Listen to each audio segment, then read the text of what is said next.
우리 오늘 이 밤에 주시는 하나님의 말씀 함께 보도록 하겠습니다. 구약 성경 룻기 1장 19절에서 22절의 말씀입니다. 구약 성경 룻기 1장 19절에서 22절 말씀입니다. 제가 갖고 있는 성경으로는 403페이지에 있습니다. 룻기 1장 19절에서 22절까지 제가 봉독해 드리도록 하겠습니다. 이에 그 두 사람이 베들레헴까지 갔더라. 베들레헴에 이를 때에 온 성읍이 그들로 말미암아 떠들며 이르기를 이가 나오미냐 하는지라. 나오미가 그들에게 이르되 나를 나오미라 부르지 말고 나를 마라라 부르라. 이는 전능자가 나를 심히 괴롭게 하셨음이니라. 내가 풍족하게 나갔더니 여호와께서 내게 비어 돌아오게 하셨느니라. 여호와께서 나를 징벌하셨고 전능자가 나를 괴롭게 하셨거늘 너희가 어찌 나를 나오미라 부르느냐 하니라. 나오미가 모압 지방에서 그의 며느리 모압 여인 룻과 함께 돌아왔는데 그들이 보리 추수 시작할 때에 베들레헴에 이르렀더라. 아멘. 오늘 이 밤에 우리 집사님들 특송해 주시겠습니다.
네, 우리 집사님들 찬양 가운데 또 이렇게 큰 은혜 부어주실 줄 믿습니다. 귀한 찬양으로 또 이 밤에 또 찬양해 주셔서 감사합니다. 오늘 이 밤에는 룻기 1장 19절에서 22절의 말씀으로 나오미와 마라라는 제목으로 귀한 은혜를 나누고자 합니다. 모압 땅에서 10여 년이라는 긴 세월 동안 모압 땅에 살고 있었던 나오미와 그의 가족, 정말 베들레헴 땅에 기근이 들었기 때문에 모압으로 이주하게 되었잖아요. 그런데 지난 10년의 기간을 되돌아보니까 남편 엘리멜렉이 죽고 그리고 두 아들이었던 말론과 기론이 죽고 말았습니다. 이제 그의 나이도 어느덧 중년 이상, 이제 60대 정도 되는 나이가 되었던 것 같아요. 다시 베들레헴으로부터 들려오는 소식이 있었죠. 그 땅에 하나님께서 풍년을 허락하여 주셨다, 먹을 것을 주셨다라는 이야기를 듣고 되돌아오게 됩니다. 그런데 그가 되돌아오는 이 모습은 금이 환양, 다시 말하면 입신 출세하여 고향 땅으로 돌아오는 것이 아니라 마치 그의 손에는 아무것도 없는 빈손으로 돌아오고 있었다라는 것이었습니다. 점점 고향 땅 베들레헴이 가까워질수록 옛날 생각이 나기 시작을 했습니다. 옛날 이웃 친구들과 함께 거닐던 거리, 그리고 마을 중앙에 위치하고 있었던 공동 우물터, 그곳에서 동네 안악들과 함께 물을 기르고 빨래하며 이런저런 대화를 나누었던 것도 추억으로 생각이 되곤 했습니다. 특별히 두 아들 말론이 그리고 기론이 어렸을 때에 놀았던 놀이터를 지나가는 순간 아마 금방이라도 눈물이 터질 것 같은 자식 생각이 나게 되었을 것 같아요. 베들레헴은 10년 전과 확연하게 달라졌습니다. 10년 전 나오미가 모압으로 이주할 때는 그 땅은 흉년이었습니다. 기근이었어요. 하지만 10년이 지난 오늘 이 시점에 베들레헴은 풍년입니다. 사람들이 서로 간에 이렇게 기뻐하고 웃는 소리가 들리고 있습니다. 그리고 아이들이 이곳저곳에서 친구들끼리 놀고 있는 모습, 숨바꼭질하는 모습이 보여집니다. 들판은 푸르게 보리이삭이 자라고 있습니다. 정말 풍년이죠. 그러나 나오미는 자신의 인생을 보니 풍년이 아닌 거예요. 베들레헴은 풍년이나 내 인생은 흉년이더라는 거예요. 나오미는 남편과 두 아들을 이제 모압 땅에서 묵고 이제 모압 여인 룻과 함께 베들레헴으로 돌아왔습니다. 그 내용이 19절에 이렇게 말을 하고 있죠. 이에 그 두 사람이 베들레헴까지 갔더라. 베들레헴에 이르를 때에 온 성읍이 그들로 말미암아 떠들며 이르기를 이가 나오미냐 하는지라. 오늘날은 시골에 가면은 도시에 살다가 은퇴하여서 시골에 귀농하여 살고 있는 낯선 사람들도 종종 보이잖아요. 하지만 몇십 년 전만 해도 시골에 가면 그 땅에 이제 토착민들이, 원주민들이 살고 있었지 않습니까? 그런데 고대 시대 이스라엘은 더더욱 그러했습니다. 왜냐하면 이스라엘은 지파별로 땅을 분배해 주었기 때문입니다. 그래서 지파들이 이렇게 옹기종기 모여서 살았던 거예요. 특별히 이곳 베들레헴 땅은 유다 지파 사람들이 함께 살고 있었던 땅이었습니다. 그러다 보니까 집집마다 가족이 몇 명이고 아이들의 이름이 무엇이며 가정 형편이 어떠한지 속속들이 다 알 수밖에 없었던 그런 동네 상황이었다는 거예요. 그런데 마을 어귀에 보니까 낯선 두 여인이 저쪽에서부터 이렇게 걸어오는 것입니다. 그래서 동네 안악들이, 사람들이 저기 오는 사람이 누구지? 낯선 사람인데 누구지? 이렇게 하다가 점점 가까이 오는데 그 중에 한 여인이 나오미인 거예요. 그러자 여인들이 말합니다. 아니 저 여인이 나오미가 아니냐, 이가 나오미가 아니냐 라면서 자기들끼리 떠들기 시작을 했다는 거예요. 19절의 말씀을 보면 떠들다라는 단어가 나오는데 이 단어는 자기들끼리 속닥거리다 혹은 중얼거리다라는 말이에요. 자기들끼리 소근소근하면서 저 사람 나오미 맞지? 10년 전에 갑자기 사라진 그 나오미 맞지? 이러는 거예요. 베들레헴 안악들은 나오미를 보는 순간 자기들끼리 그렇게 말한 거예요. 이가 나오미냐? 이게 나오미 맞지? 베들레헴 여인들은 10년 전을 생각을 합니다. 그런데 분명히 지금 모습은 처량해 보여요. 나이가 더 들어 있습니다. 그렇지만 나오미가 맞다고 말하고 있는 거예요. 비록 10년이라는 시간이 흘러 나이가 든 나오미였지만 베들레헴으로 돌아왔을 때 사람들은 그를 기억하고 있었다는 거예요. 나오미란 이름의 뜻은 기쁨, 희락, 즐거움이라는 뜻입니다. 하지만 그동안 모압 땅에 살면서 나오미는 자신의 이름을 그동안 잊고 살아왔어요. 왜 그런가? 모압 사람들은 나오미를 직접 그의 이름으로 부르지 않았어요. 아마 사람들은 이방 여인, 그러니까 그들이 볼 때는 나오미는 이방 사람이잖아요. 이방 여인이다, 베들레헴 댁이다, 말론과 기론의 엄마다, 과부 댁이다, 아주머니, 이렇게 불렀을 것 같아요. 또한 그의 남편 엘리멜렉은 여보, 당신이라고 불렀지 나오미 이렇게 부르지 않았단 말이에요. 그리고 말론과 기론도 그의 어머니를 부를 때, 그리고 두 며느리도 그의 어머니를 부를 때 나오미라고 부르지 않잖아요. 어머니, 엄마 이렇게 불렀단 말이에요. 그러다 보니까 지난 10년의 시간 동안 나오미는 자신의 이름을 잊고 살았어요. 내가 기쁨이었지, 내가 즐거움이었지, 그것을 잊고 살아온 거예요. 그러다 보니까 어느 날부터 내 인생이 괴로움이 된 거예요. 그런데 베들레헴 성읍 사람들의 입에서 이가 나오미냐, 너 정말 나오미가 맞지? 라는 말을 듣는 순간 그는 생각합니다. 원래 내 이름이 기쁨이었지, 내가 즐거움이었지. 그런데 오늘 내 인생은 어떻게 된 거냐? 나는 원래 내 이름의 뜻인 기쁨을 다 잊어버렸구나. 지금 내 손에는 아무것도 없이 빈 털터리가 되어서 다시 고향 땅으로 돌아왔구나. 내 얼굴을 보니, 내 몰골을 보니 근심과 걱정으로 가득 차 있고 기쁨 대신에 슬픔이 가득 차 있는 처량한 신세. 기쁨을 잃어버렸던 내 모습을 그 순간 발견하게 되었던 것입니다. 나오미는 기쁨, 희락이라는 뜻을 가진 자신의 이름을 지금 되돌아보니까 전혀 자신의 모습에서 기쁨을 발견할 수 없었던 거예요. 그래서 나오미는 베들레헴 사람들에게 이렇게 말합니다. 20절과 21절의 말씀을 보십시오. 나오미가 그들에게 이르되 나를 나오미라 부르지 말고 나를 마라라 부르라. 이는 전능자가 나를 심히 괴롭게 하였음이니라. 내가 풍족하게 나갔더니 여호와께서 내게 비어 돌아오게 하셨느니라. 여호와께서 나를 징벌하셨고 전능자가 나를 괴롭게 하셨거늘 너희가 어찌 나를 나오미라 부르느냐 하니라. 남편과 두 아들을 잃고 고향 땅 베들레헴에 돌아온 나오미는 베들레헴 사람들이 자신을 향하여 너 나오미 맞지? 라고 했을 때에 나는 나오미가 아니란 거예요. 이제 기쁨이 아니란 거예요. 즐거움이 아니란 거예요. 나는 마라야, 마라. 나를 마라라 부르라고 한 거예요. 여기서 마라라는 뜻이 무엇일까요? 쓰다, 괴롭다, 비통하다, 이 뜻이 마라예요. 나오미와 마라라는 단어가 지금 서로 간에 대조되어서 나오는 거죠.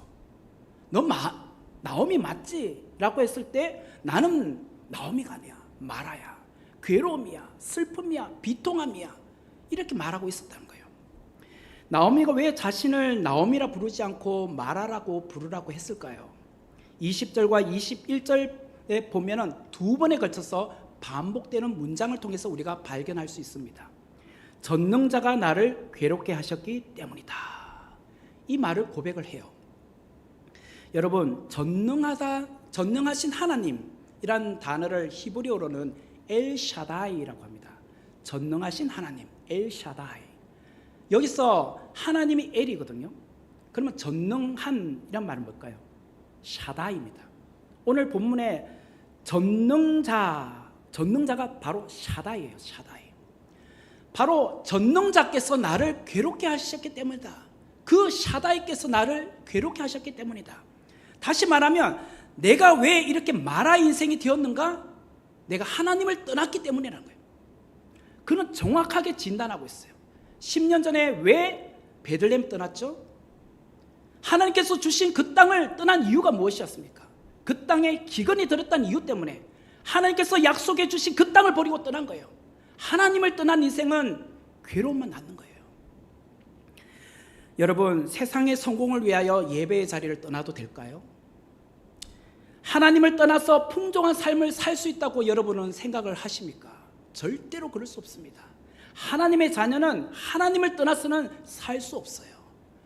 물고기가 물을 떠나서 살 수 없듯이 하나님의 자녀들이 하나님을 떠나면 풍족한 인생이 되는 것이 아니라 비어지는 인생이 되고 말아요. 그 이야기를 신약에 잘 묘사해주고 설명해주는 말이 뭘까요? 그게 바로 탕자 이야기입니다. 탕자 이야기. 탕자가 아버지에게 재산을 받아 나갔을 때 그의 인생은 풍족했습니다. 그러나 더 재산을 증식시키고 더 즐거운 인생이 되었을까요? 아니잖아요. 더 비어지는 인생, 허무한 인생이 되고 말았지 않습니까? 룻기 1장 13절에도 나오미는 분명히 그의 며느리 룻에게 이렇게 말했습니다. 여호와의 손이 나를 치셨다. 그렇게 고백을 했어요. 마찬가지로 오늘 본문에도 나오미는 베들레헴 사람들에게 전능자가 나를 징벌하셨고 그 전능자가 나를 괴롭게 하셨기 때문이다 라고 말해요. 정확하게 나오미는 진단을 내리고 있습니다. 그의 룻에게 여호와의 손이 나를 치셨다. 전능자가 나를 괴롭게 하셨다. 그래서 내가 이렇게 되었다. 하나님을 떠났기 때문에 내가 빈 인생, 허무한 인생이 되고 말았다. 이렇게 평가를 내리고 있었다라는 거예요. 여러분, 하나님을 떠나면 이처럼 텅 빈 인생이 되고 맙니다. 하나님을 떠나면 비참한 인생이 되고 말아요. 베들레헴 사람들이 이가 나오미냐 불렀을 때에 나오미는 나를 나오미라 부르지 말고 마라라 부르라 라고 말했어요. 그런데 마라는 단어, 이 마라라는 이름의 단어가 이곳에만 처음 나오는 것이 아닙니다. 이미 이전에 성경 말씀에도 언급되어 있다는 거예요. 여러분 어디서 보셨습니까? 출애굽기 15장에 나옵니다. 이스라엘 백성들이 홍해 바닷길을 건너서 정말 하나님의 은혜 가운데 광야 여정을 시작하고 있었잖아요. 그런데 수르 광야에 들어갔을 때 3일길쯤 가다가 애굽에서 가져왔던 물이 다 고갈되고 말았습니다. 그때 그들이 목말라서 헤매고 있을 때 저 멀리서 물이 보였습니다. 근데 그 물을 마셨을 때에 썼다, 이 표현으로 나오죠. 출애굽기 15장 22절 23절 말씀 제가 읽어드릴게요.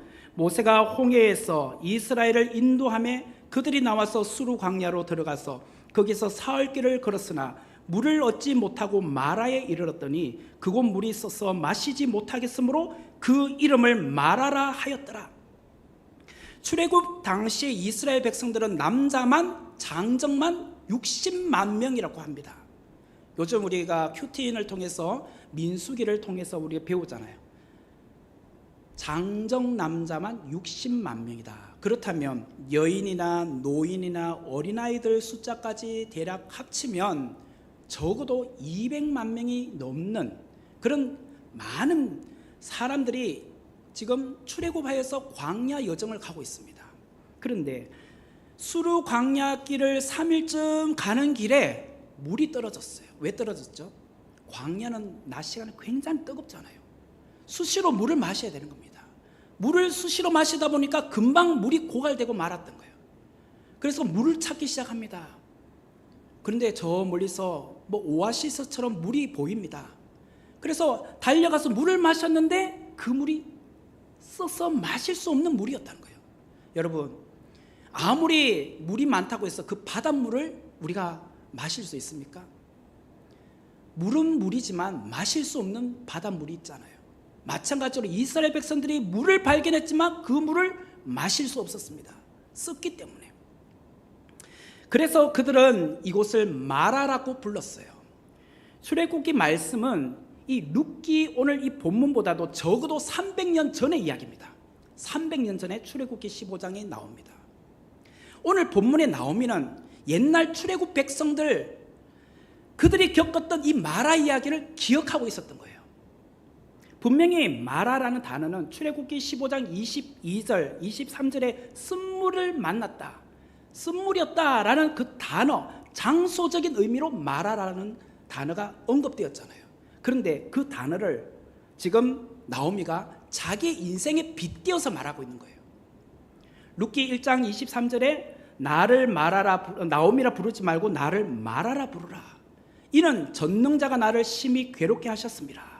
이 마라라는 단어는 분명히 300년 전에 이스라엘 백성들이 출애굽하여 수르 광야 길에서 쓴물을 통해서 마라라 했지만, 오늘 룻기 1장에서는 나오미가 내 인생을 보니 지금 쓴 인생이 되고 말았다, 비참한 인생이 되고 말았다, 그래서 마라라고 불러라고 말한 거예요.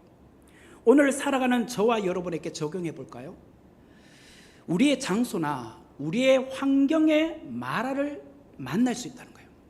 우리의 장소적인 것이나 우리의 환경에서도 마라가 오더라는 거예요. 여러분이 직장생활 하거나 가정 어떤 형편에 있으나 어떤 처한 상황에 빗대어 볼 때 우리에게도 마라와 같은 환경이 지금 있을 수 있다는 거예요. 지난 3년이란 긴 세월 동안 우리는 코로나19로 인하여서 마라와 같은 삶을 살았습니다. 마라의 환경, 마라의 장소가 우리에게 있었던 거예요. 그걸 통하여서 우리의 예배와 우리의 환경이 송두리째 다 흔들렸지 않습니까? 하나님 앞에 나와서 주일 성수를 하고 싶었지만 정부에서 코로나 방치기라고 해서 제한된 숫자만 교회에 나오도록 했잖아요. 그때 그 상황, 환경은 마라였습니다. 그뿐만 아니라 소상공인들, 그리고 작은 이렇게 기업을 하고 있거나 영업을 하고 있는 분들에게 그때 얼마나 힘드셨습니까? 한 달 한 달 살아가는 것이 마라와 같았잖아요. 지금도 여전히 우리 안에는 경제적인 문제로 마라와 같은 삶을 살고 있는 분들이 계십니다.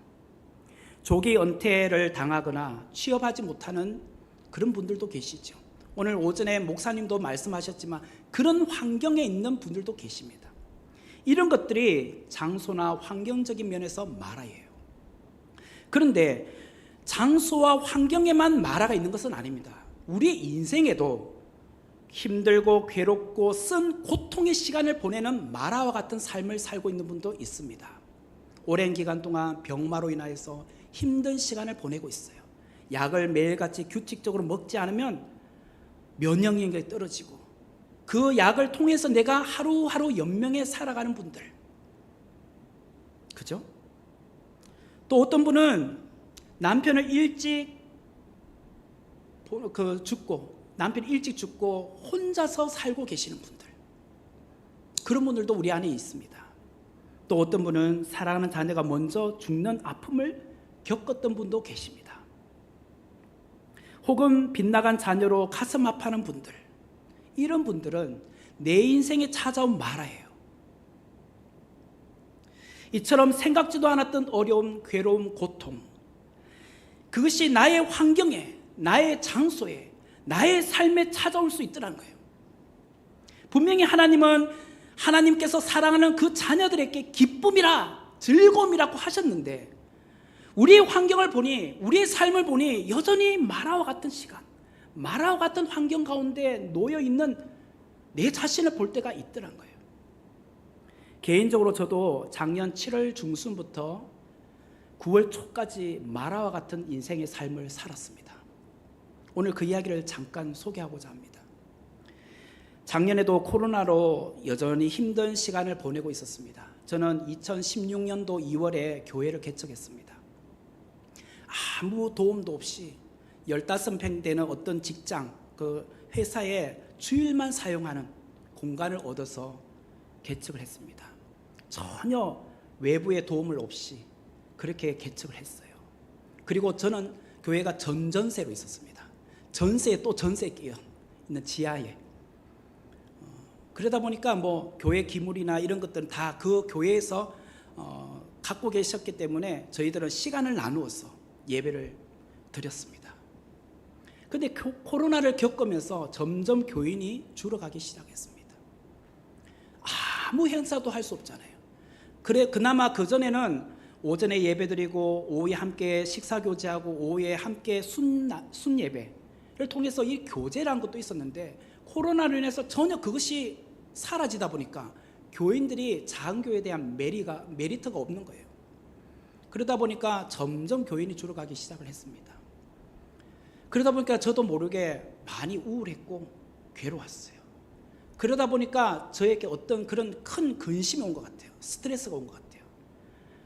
그래서 그래도 새벽기도는 늘 꾸준하게 드리러 갔거든요. 가서 설교도 하고 성도 한 명이 앉아있어도 설교했습니다. 저와 아내가 있든지 아니면 한 명 더 앉아있든지 그렇게 해서도 꾸준하게 한 번도 빠지지 않고 새벽 예배를 드렸습니다. 그런데요, 작년 7월 22일이 금요일이었습니다. 새벽기도 가려고 아침에 한 4시 반쯤에 일어났는데, 근데 왼쪽 눈에서부터 뭔가 검은 게 이렇게 올라오기 시작하는 거예요. 밑에서부터. 그러면서 점점 올라오는데 그 밑으로는 이게 사물이 보이지 않는 겁니다. 그래서 마음이 불안해지더라고요. 새벽기도 드리고 아침 9시에 제가 동네에 있는 안과병원을 갔습니다. 갔더니 의사 선생님이 하는 말이 빨리 큰 병으로 가셔야 된다고. 망막박리가 왔다는 거예요. 그래서 제가 그때 송파구 위례 신도시에 살고 있었거든요. 그런데 거기서 10분 거리에 서울 삼성병원이 있습니다. 그리로 이제 의뢰서를 써주셔서 응급실로 갔습니다.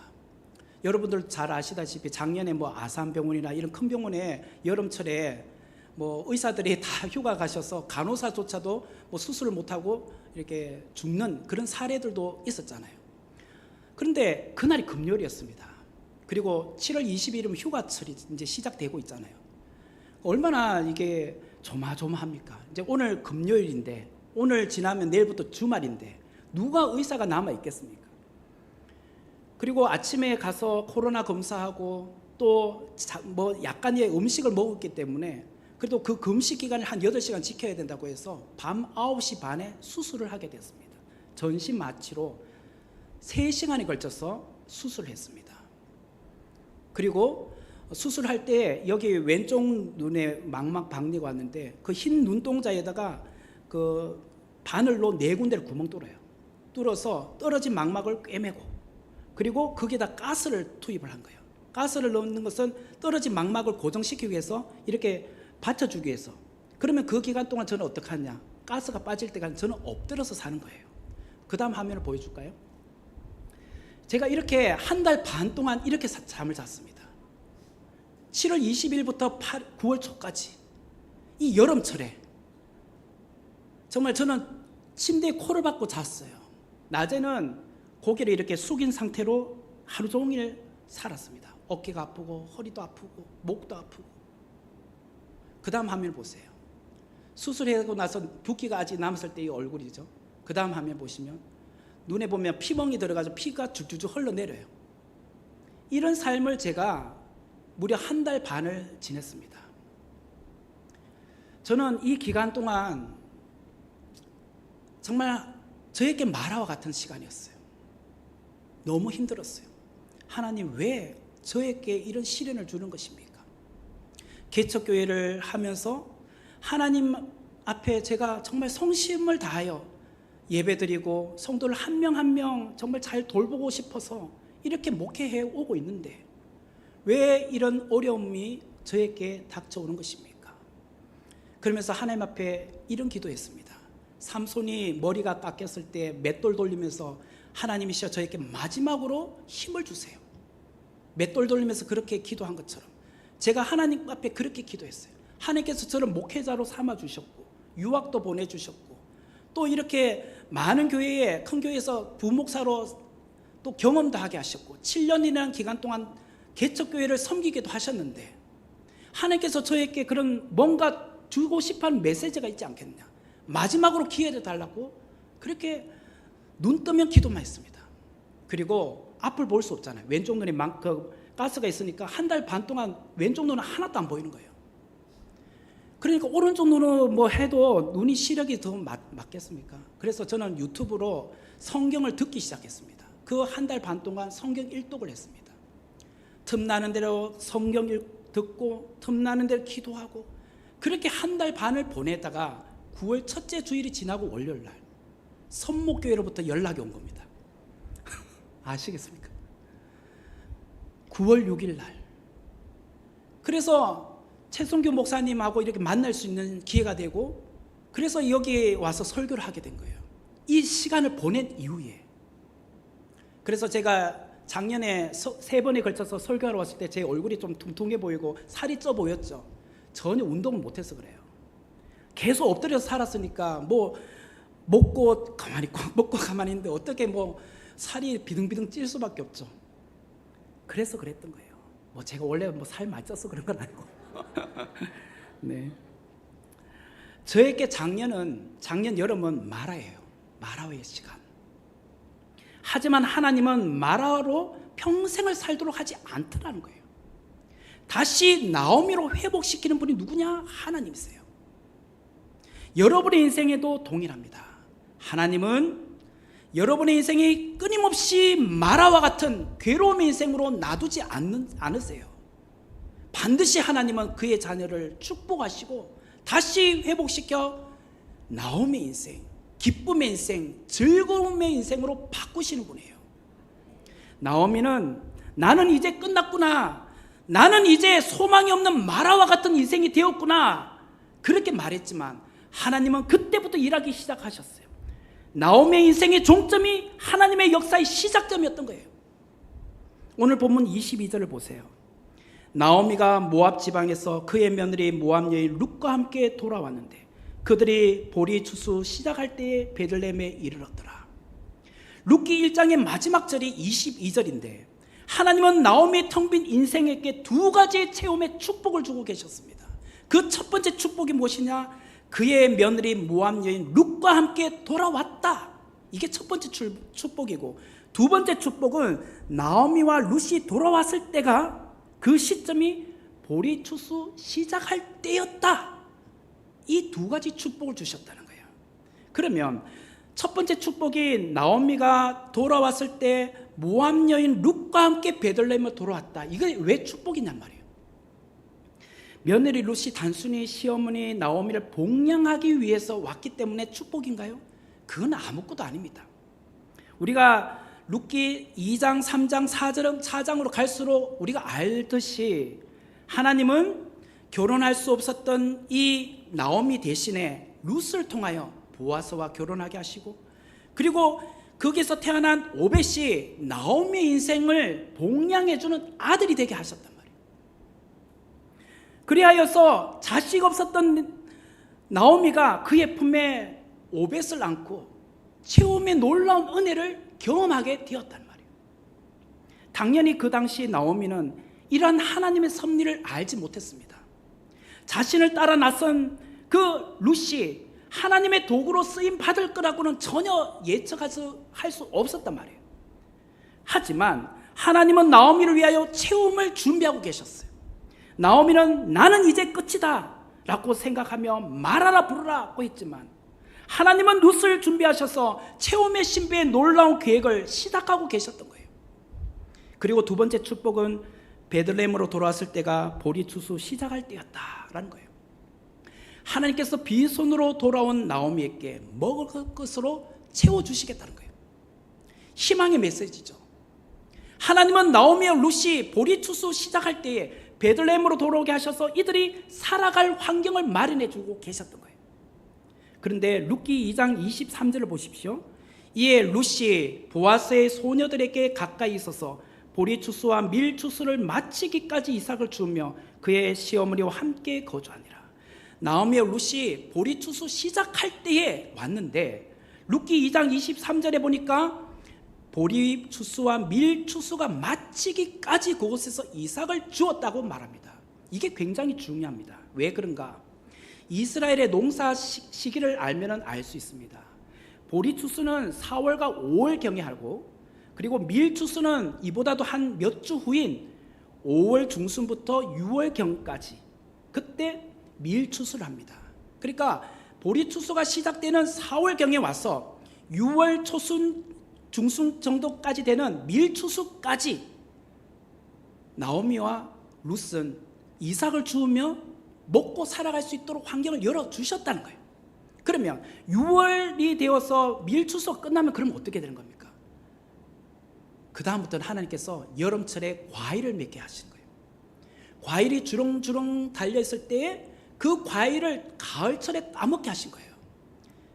우리가 알지만 이스라엘 백성들을 위해서 하나님께서 만들어 놓은 그런 제도가 있어요. 고아와 과부를 돌보기 위해서 이삭을 깡그리 그 모서리까지 다 줍지 않도록 하셨잖아요.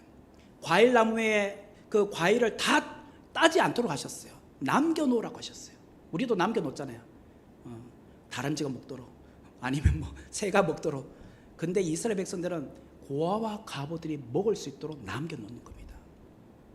그러므로 나오미와 룻은 과부로서 이 땅에 와서 4월경에 와서 가을까지 먹고 살아갈 수 있는 이런 환경을 하나님께서 마련해 주셨다는 거예요.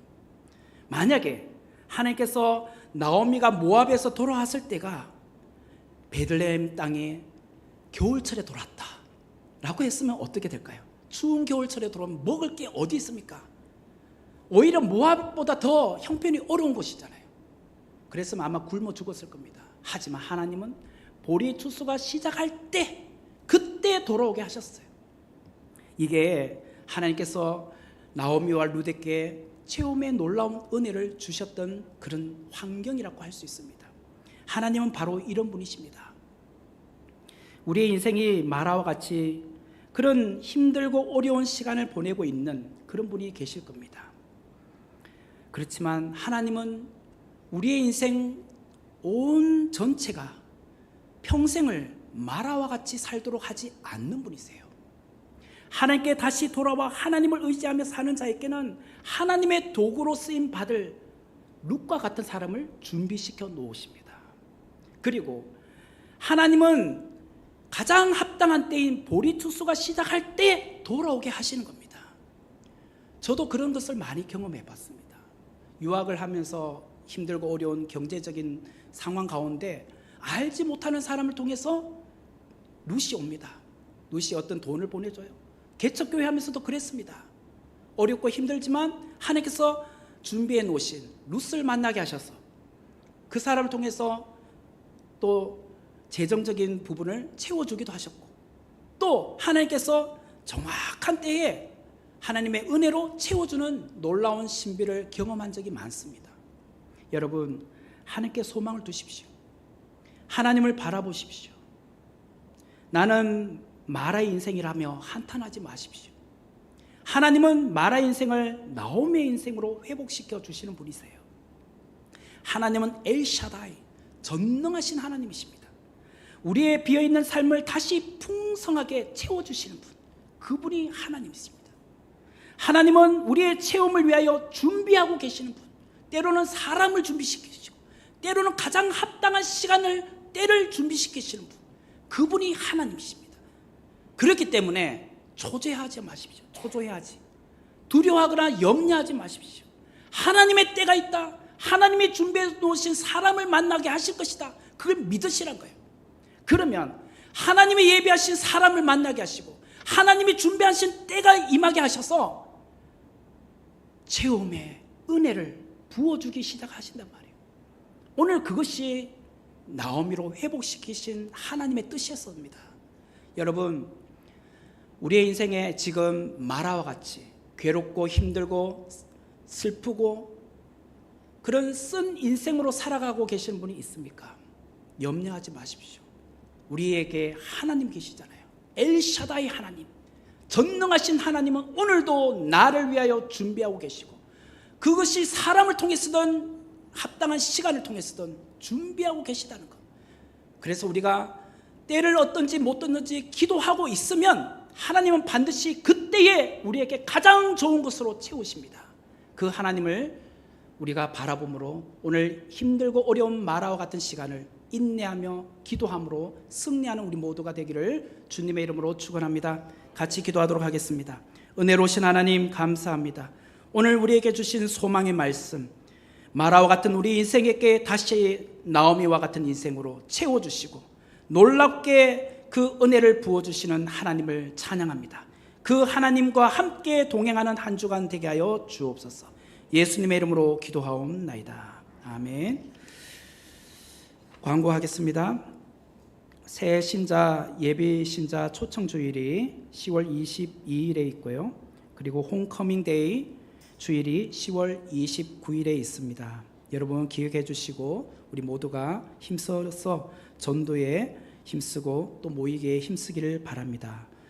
이번 주 금요일 밤 기도회는 추석으로 인하여서 한 주 쉬도록 하겠습니다. 추석날 가정예배 드리는 분들을 위하여 예배 문안이 안내석에 준비되어 있습니다. 그리고 수능시험을 앞두고 있는 수험생들의 명단이 주보에 실려 있습니다. 여러분 위해서 기도해 주시기를 바랍니다. 함께 기도하도록 하겠습니다. 지금은 살아계신 우리 주 예수 그리스도의 은혜와 하늘아버지의 무한하신 사랑하심과 성령님의 위로와 내주 교통하심이 마라와 같이 우리의 삶이 힘들고 고통 가운데 있을지라도 하나님은 우리를 다시 회복시키시고 기쁨과 즐거움으로 다시 주님과 동행하며 살도록 해주실 것을 믿음으로 오늘 하나님을 찬양함으로 돌아가기를 원하는 이 자리에 계시는 사랑하는 주의 자녀들 머리 위에와 하나님께서 세워주신 손목교회 위에 지금부터 영원히 함께 있을지어다. 아멘.